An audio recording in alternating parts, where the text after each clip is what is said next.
In the year 60 or 61 AD, a Celtic queen named Boudica came within inches of destroying Roman Britain entirely. She was ruler of the Iceni tribe in eastern Britain, described by Roman historians as tall and fierce, with long reddish hair and eyes that burned with purpose.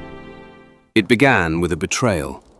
When her husband, King Prasutagus, died, he left his kingdom jointly to his daughters and the Roman emperor, hoping to protect his family while appeasing Rome.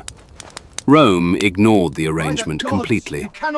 Officials seized Iceni lands, stripped noble families of their wealth, and called in debts by force. Then came the act that made war inevitable. Roman officers publicly flogged Boudica and assaulted her daughters. Rather than terrorizing the tribes into submission, Rome had united them in fury. Boudica raised an army. The Iceni were joined by the Trinovantes and other tribes who had suffered years of humiliation under Roman occupation. Their first target was Camulodunum, modern Colchester, a Roman colony filled with retired soldiers who had displaced local families and erected a massive temple to Emperor Claudius, funded by heavy native taxation. To the Britons, it was occupation carved into stone. The city had almost no defenses. Thousands of warriors descended upon it with devastating speed. Roman civilians barricaded themselves inside the temple of Claudius and held out for roughly 2 days while the city burned around them. A Roman relief force from the 9th Legion rushed to intervene and was annihilated in ambush. Only the cavalry escaped. Next came Londinium, modern London, then just 20 years old, but already the commercial heart of Roman Britain. The Roman governor, Suetonius Paulinus, reached the city first, assessed his forces, and made the coldest of calculations. He did not have enough men to hold it. He abandoned the city entirely, leaving behind those who could not or would not flee. What followed was total destruction. Archaeologists have uncovered what they call the Boudican destruction horizon beneath modern London, a thick band of ash and burned earth that still marks the event nearly 2,000 years later. Londinium ceased to exist almost overnight. The nearby Romanized settlement of Verulamium fell next. By this point, Roman authority across southeastern Britain was in freefall. Ancient sources claim that between 70 and 80,000 Romans and Roman sympathizers had been killed.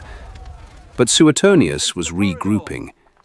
He gathered around 10,000 disciplined soldiers and chose his battlefield with extraordinary care. A narrow corridor flanked by dense forest along the road known as Watling Street. The terrain was everything. The woods protected his rear. The narrow frontage prevented the rebels from encircling him. The open ground in front forced Boudica's army, which may have numbered over 100,000, into a direct frontal assault, where numbers mattered far less than formation. Boudica's warriors came with war cries, chariots, spears and swords, and something else that would prove fatal.